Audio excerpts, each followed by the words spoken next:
Ini adalah cara ampuh untuk melindungi WiFi kalian agar tidak bocor, kemudian passwordnya supaya tidak diketahui oleh orang lain untuk modem router IndiHome dan provider lainnya. Yuk kita simak videonya.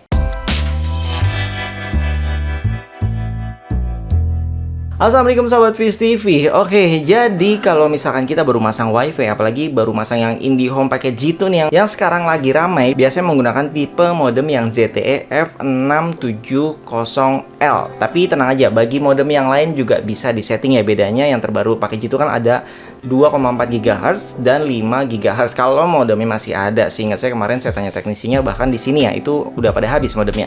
Oke, jadi kalau settingan default setelah diinstalasi oleh teknisi, biasanya settingannya standar semua termasuk passwordnya default yang ada di balik routernya ya. Jadi kalau misalkan orang mau ngelihat passwordnya tinggal dipegang routernya dibalik, wah itu dapat passwordnya.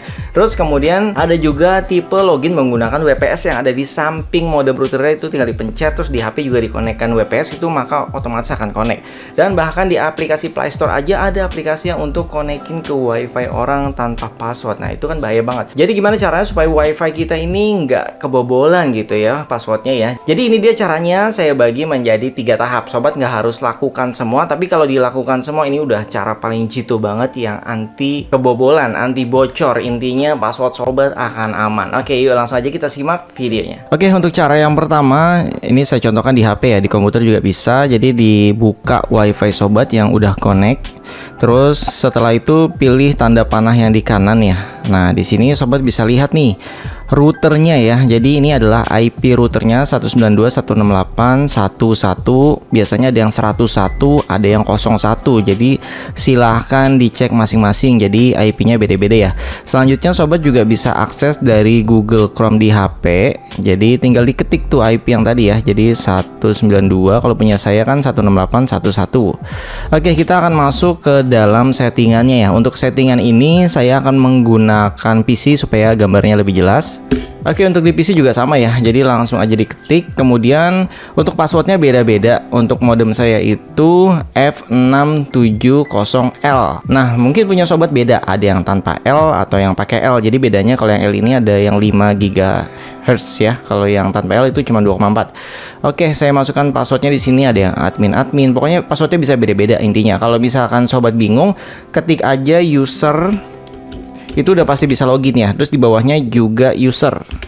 Ini juga udah pasti bisa login. Jadi terserah sobat mau pakai yang mana. Di sini saya pakai yang admin aja biar lebih banyak settingannya. Kemudian untuk tampilannya bisa berbeda-beda tergantung tipe WiFi-nya. Untuk tampilan modem saya seperti ini. Di sini sobat harus ganti passwordnya kan ya. Jadi kita masuk ke WLAN setting ya. Jadi kita cari WLAN setting. Ini dia tampilannya. Jadi ini adalah untuk settingan WiFi-nya. Oke, jadi kita masuk ke WLAN Global Configuration. Nah, di sini ada channelnya, ini nggak perlu dirubah. Kalau sobat paham silahkan dirubah. Ini juga nggak perlu dirubah, walaupun saya bisa jelaskan apa aja. Tapi tujuan utama kita adalah mengganti passwordnya ya. Jadi kita nggak diotak-atik di sini. Kemudian kita sudah masuk ke dalam tab WLAN yang basic.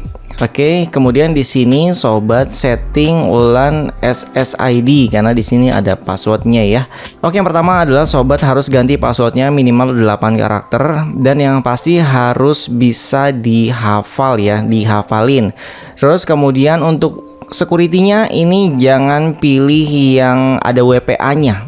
Kita pilih yang WPA 2 AS, intinya jangan yang ada WPA. Kalau ada yang WPA itu bisa ditembus pakai software pihak ketiga ya. Saya di sini tidak akan mengajarkan hal tersebut.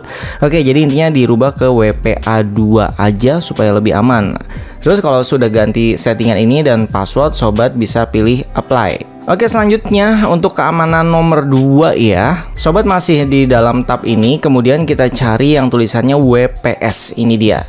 Jadi ini wajib dimatikan karena bawaan IndiHome itu biasanya on, kecuali teknisi-teknisi yang sudah paham dan mereka tahu gitu kelemahannya ya, mereka akan matikan WPS mode, jadi di disable. Termasuk kalau misalkan sobat ada 2,4 GHz dan 5 GHz, jadi dimatikan keduanya. Jadi setelah dipilih matikan gini, sobat tinggal apply dan apply. Jadi ini penting banget karena ada software pihak ketiga yang bisa nembus melalui WPS ini. Jadi tanpa disentuh WiFi-nya, mereka bisa tembus intinya ya. Jadi bisa connect ke tempat sobat tanpa password. Nah, itu bahayanya dari WPS, makanya di off kan. Oke, kemudian yang ketiga yang paling ampuh, kita balik lagi ke WLAN basic ya. Jadi settingan awal yang pertama tadi. Terus kemudian sobat pilih WLAN SSID configuration. Tapi ini ada kelemahannya ya. Tapi saya ajarkan dulu. Positifnya adalah ini nggak bisa ditembus. Oke, di tempat saya ada dua settingan ya, yang 2,4 GHz dan 5 GHz. Jadi settingannya harus sama. Di sini tadi sobat sudah ganti ya, passwordnya diganti, terus enkripsinya diganti. Nah, di sini ada tulisan SSID hide. Jadi defaultnya adalah off. Jadi defaultnya off. Nah, di sini kita harus ganti ke on.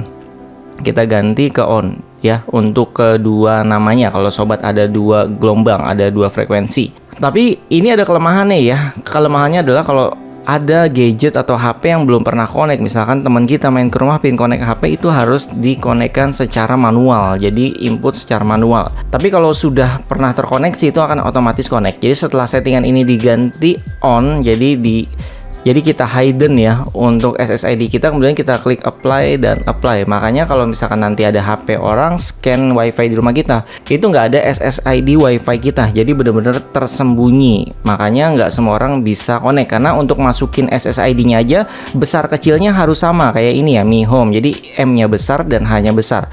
Kalau nulisnya huruf kecil semua, dia nggak akan connect. Terus kemudian masukin juga passwordnya. Oke, itu sih rekomendasi dari saya. Jadi kalau misalkan sobat mungkin tipe ZTE atau fiber home modemnya beda-beda ya, untuk yang IndiHome itu tinggal disesuaikan aja. Ini pasti sama kok settingannya, hanya beda bentuk UI-nya aja, tampilannya aja yang berbeda. Oke, segera dipraktekkan. Dan bagaimana dengan pengalaman kalian? Apakah WiFi kalian pernah kebobolan juga atau bocor? Silahkan sharing di kolom komentar ya. Oke, mungkin ada sobat yang belum tahu cara koneksi WiFi yang di hidden ya. Jadi kita buka HP kita, klik WiFi. Ini kan WiFi saya yang sudah connect. Nah, ada satu lagi WiFi yang belum connect, yaitu Mi Home doang. Di sini nggak ada ya. Jadi di sini kita pilih tambah jaringan. Kemudian nama jaringannya kita isi sendiri. Pastikan huruf besar kecilnya sama ya. Jadi kan tadi nama saya adalah Mi Home modemnya, contohnya ya. Setelah itu kita masukin keamanannya yang tadi sama WPA2. Oke, kemudian silahkan masukkan passwordnya masing-masing. Oke, setelah diisi passwordnya, sobat langsung pilih checklist aja di atas. Kita lihat ya apakah bisa terkoneksi. Nah, ini dia, Mi Home kita sudah berhasil terkoneksi. Jadi ini yang tidak ada ya, waktu kita scan wifi itu dia nggak akan muncul. Oke, jadi itu panduannya ya, sama ya, untuk 5 GHz dan 2,4 GHz caranya sama persis. Oke, itu tadi videonya. Semoga videonya bermanfaat, berguna. Terus kalau misalkan sobat mau bantu Viz TV supaya lebih maju, bisa klik link sawer di deskripsi video ini ya. Oke, jangan lupa like, comment, dan subscribe. Sampai jumpa kembali. Salam sobat Viz TV. Wassalamualaikum warahmatullahi wabarakatuh.